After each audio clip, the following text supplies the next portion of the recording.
जन माँ अच्छा आम माँ पाखर प्रतिक्रिया ना माँ आखिर लुह गड़ुची प्रभु को कहीं देखिले लुह गड़ू प्रभु मोर सब दुख कष्ट सब मोर संभाली जहाँकि मो छोट छुआ बेलू मत एत ये करते देखिले जगन्नाथ को मोर मन रही पारे नहीं जहाँकि मांस कर मो आठुआ जीवन धरती कहले मध्य झिमझिम हो पड़ू मो ठाकुर को डाकिले मत बसला जागर आज उठेकि जगह आमको आनी मो पुआ बसला कहला आज जीवा बो मुझे मो आठु दला तुम चली पारि मत एमती डोरी जगार लगिला मो बसला जागर उठिक आसी मत एत मो कहला जगह कालिया कथा मो मन पूरा खेली जाऊँ शक्ति आसे कौटी प्रभु को जना प्रभु ही जगत प्रभु ही जना प्रभु मु भाभी दिने दांडे कहबी बोली प्रभु का आशीर्वाद आज है बसला जागर मो गोड़ उठी पारु नहीं मु कहले मो आखिर लुह नहीं मो दिह ठरी उठुची सब प्रभु को नीला देश विश्व को भगवान जगन्नाथ प्रभु महाप्रभु रखी था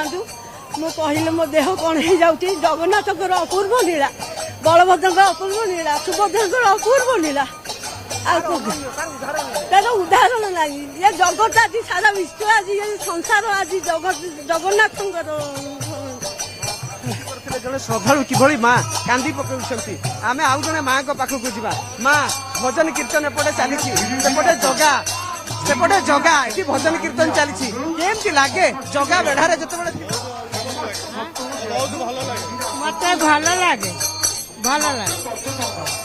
माँ को धरिक जगन्नाथ आत्मा तो कौन कही पार सब बड़ ठाकुर इच्छा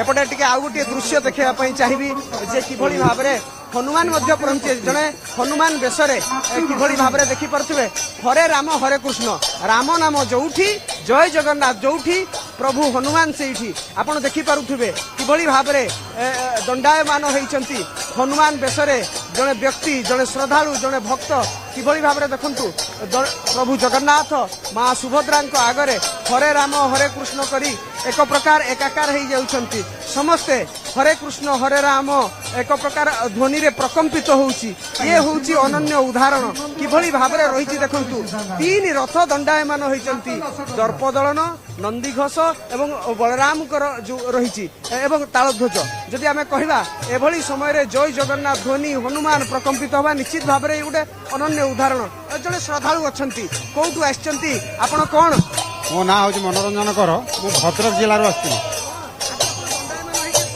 प्रभुंर अपारंपरा कृपा मु काली आज्ञा हठात कि आसनी आसिक मेडिकल छक पाखे बहुत चापा है बहुत मानते लोक भर गहली है आम बाप झी हजि जाता मुझे भाविली जगन्नाथ पाखे मुझे लीन होगी कि प्रभु को डाकिक आसती सका प्रभु को दर्शन करी कि से जो भिड़ा भिड़ी भितर मु भाविली यही प्रभु को पाखे मोर जीवन आज चल जाव सार्थक हो प्रभु को डाकिली हे प्रभु मत रख रख रख बलिया भुज जगन्नाथ आम बाप झील भेटी रक्षा कले से पेला ठेलार उद्धार आसिली सका आज आसी जगन्नाथ को दर्शन करुच्ची महाप्रभु ये जगन्नाथ भक्त जनकर लक्ष लक्ष भक्तर अपार कृपा एवं समस्त को मंगल विधान करंतु समस्त माने मंगल विधान करंतु ए पृथ्वीर दुख दूर हो भगवान मोर आप देखु बर्तमान राम नाम ध्वनि रे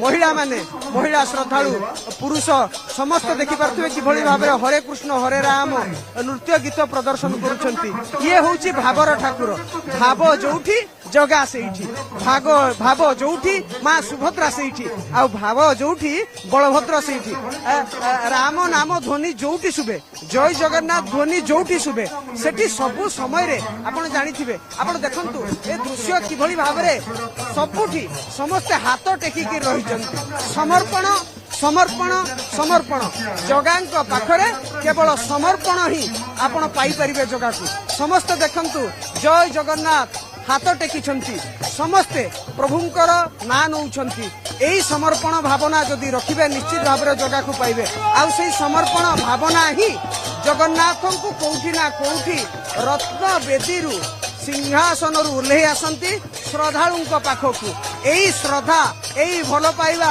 ଏଇ ଭକ୍ତି ଯେତେବେଳେ ঊର୍ଦ୍ଧ୍ୱକୁ ଆସେ ବହୁତ ଉଚ୍ଚକୁ ପଳାଏ ସେତେବେଳେ ନିଜେ ଭଗବାନ ସିଂହାସନରୁ ଓହ୍ଲେଇ ଆସନ୍ତି ଆଉ ଶ୍ରଦ୍ଧାଳୁଙ୍କ ଉଦ୍ଦେଶ୍ୟରେ ତାଙ୍କ ସହିତ ବିଲୀନ ହେଇଯାଆନ୍ତି। ହର ହର ମହାଦେବ हर महादेव जय श्री राम हर हर महादेव सीताराम। ଆପଣ ଦେଖନ୍ତୁ ବର୍ତ୍ତମାନ ଦୃଶ୍ୟ ଜଣେ ହରି ବନ ଧ୍ୱନିରେ କିଛି ସମୟ ପୂର୍ବରୁ ନୃତ୍ୟ ଗୀତ ପ୍ରଦର୍ଶନ କରୁଥିଲେ ଏବଂ ଜଣେ ଶ୍ରଦ୍ଧାଳୁ କିଭଳି ଭାବରେ ପ୍ରଭୁଙ୍କ ଉଦ୍ଦେଶ୍ୟରେ ସମର୍ପଣ ଭାବନା ରଖି ନୃତ୍ୟ ଗୀତ। ବାବା ଆପଣ କୋଉଠୁ ଆସିଥିଲେ, କଣ ଅନୁଭୂତି ରହିଛି ଜଗାଙ୍କୁ ନେଇକି? ଅନୁଭୂତି କଣ? ପୁରୀ ଲୋକ କୁହନ୍ତି, ପୁରୀ ଲୋକ କୁଆଡେ ଜଗାଙ୍କୁ ନିଜ ଘରର ପରିବାରର ଲୋକ ଭାବନ୍ତି। ବିଶ୍ୱର ମାଲିକ ଜଗନ୍ନାଥ। ଜଗନ୍ନାଥ ବିଷୟରେ ଆମର କିଛି କହିବାର ନାହିଁ। ଜଗନ୍ନାଥ ହୁଅନ୍ତି ବିଶ୍ୱର ମାଲିକ। ପ୍ରଭୁଙ୍କ ଇଚ୍ଛା ଏମିତି ଲୀଳା ଲାଗିଥାଉ, ଯୁଗେ ଯୁଗେ ଲାଗିଥାଉ। ସମସ୍ତଙ୍କ ପାଇଁ ଯୁଗ ଯୁଗରେ ବହୁତ ଉନ୍ନତି କରନ୍ତୁ, ସମସ୍ତେ ନିରୋଗୀ ରୁହନ୍ତୁ, ସଂସାରରେ ଭଲରେ ରହନ୍ତୁ, ଜଗନ୍ନାଥଙ୍କ ଆଶୀର୍ବାଦ ରହୁ। ନିଶ୍ଚିତ ଭାବରେ ଜଣେ ମା ଅଛନ୍ତି, ପ୍ରତିକ୍ରିୟା ନେବା। ଭଉଣୀ କୋଉଠୁ ଆସିଥିଲେ ଆପଣ? ଠାକୁରଙ୍କୁ ଦେଖି ମୁରୁକି ମୁରୁକି ହସୁଛନ୍ତି। ମୁଁ ଆସିଛି ଗୋପାଳପୁରରୁ। ଆଉ ପ୍ରଭୁଙ୍କର ଡୋରି ଲାଗିଲା, ଯାହା ବସିବା ଠାରୁ ଆମେ ଉଠିକି ଆସିଛୁ। ମୁଁ ଦେଖିଲି ଅନେକ ଲୋକ ଭାବ ବିହଳିତ ହଉଛନ୍ତି, କିନ୍ତୁ ଆପଣ ସେଇ ମାନେ ଗୋଟେ ମୁଚୁକୁନ୍ଦିଆ ହସଟି ଦଉଛନ୍ତି ଠାକୁରଙ୍କୁ। ଠାକୁର ମୋଠୁ ସବୁ ମତେ ଦେଇକି ସବୁ ଛଡେଇ ନେଇଛନ୍ତି, କିନ୍ତୁ ତଥାପି ମୁଁ ରାଗୁନି ଠାକୁରଙ୍କ ଉପରେ। ଠାକୁର ସବୁବେଳେ ସେମିତି ବଡ ଠାକୁର ସେମିତି ଇଏ କରିଥାନ୍ତୁ। ମୋର ପରିବାରକୁ ସବୁବେଳେ ସେ ଘଣ୍ଟ ଘୋଡେଇକି ରଖିଛନ୍ତି, ଆଉ ରଖିବେ ମଧ୍ୟ ମୋର ବିଶ୍ୱାସ ଅଛି। ଯାହା ହଉ ସେ ମତେ ଏତେ ବାଟ ଯାଇ ଆଣିଛନ୍ତି, ମତେ ବି ଏତେ ବଡ ଆସନରେ ବସେଇଛନ୍ତି। ମୁଁ ଗୋଟେ ୱାର୍ଡର ଦାୟିତ୍ୱ ସମ୍ଭାଳୁଛି, ମୁଁ ଗୋଟେ କର୍ପୋରେଟର ଅଛି। ତାପରେ ଠାକୁରଙ୍କ ସବୁ ଆଶୀର୍ବାଦ, ମୋର କିଛି ନାହିଁ, ସବୁ ତାଙ୍କ କଥା କହିଲା ବେଳେ କାହିଁକି ଆଖିରୁ ଲୁହ ଗଡେ? ସିଏ ଜଗା ଜାଣିଥିବେ କାହିଁକି ଆଖିରୁ ଲୁହ ବାହାରେ। ମୁଁ ତ କିଛି କହିପାରିବିନି ନା, ସେ ବଡ ଠାକୁର ହିଁ ତାକୁ ଜଣା ସବୁ। ସେ କଣ ପାଇଁ ଏମିତି କରନ୍ତି, ସବୁ ତାଙ୍କରି ଲୀଳା। ତାଙ୍କର ଲୀଳା ସବୁ ବହୁତ ଆମର କିଛି ରାସ୍ତାର ଇଏ ନଥିଲା। ପ୍ରଭୁ କାଳିଆର ଡୋରି ଲାଗିଲା, ସବୁ ପାଖରେ ବହୁତ ଦର୍ଶନ ଦେଲେ, ବହୁତ ଦେଖି ବହୁତ ଧନ୍ୟବାଦ। ଜୟ ଜଗନ୍ନାଥ। ବହୁତ ଧନ୍ୟବାଦ। ଆଜ୍ଞା ଆପଣ କୋଉଠୁ ଆସିଥିଲେ? ମୋର ଯାହା ମନେ ଅଛି ଆପଣ ପ୍ରତ୍ୟେକ ବର୍ଷ ଆସନ୍ତି ଠାକୁରଙ୍କୁ ଦର୍ଶନ ସହିତ ଆଗରୁ ବି ଭେଟ ବି ହେଇଛି ମୋର। ମୁଁ ଭଗବାନଙ୍କର ଯାହା ବି ମୋର ସୌଭାଗ୍ୟ ଯେ ମୁଁ ଆଜି ଭଗବାନଙ୍କର ସାନ୍ନିଧ୍ୟ ଲାଭ କଲି। ମୁଁ ବରଗଡ଼ରୁ ଆସି ମୁଁ ଗତକାଲି ପହଞ୍ଚି ପାରିନଥିଲି, କିନ୍ତୁ ଭଗବାନଙ୍କ କୃପାରୁ ଆଜି ଆସିଲି। ଭଗବାନ ଜଗନ୍ନାଥଙ୍କର ରଥ ଅଟକି ଯାଇଥିଲା, ଆଜି ଟଣା ଆଜି ଟଣା ହେଲା।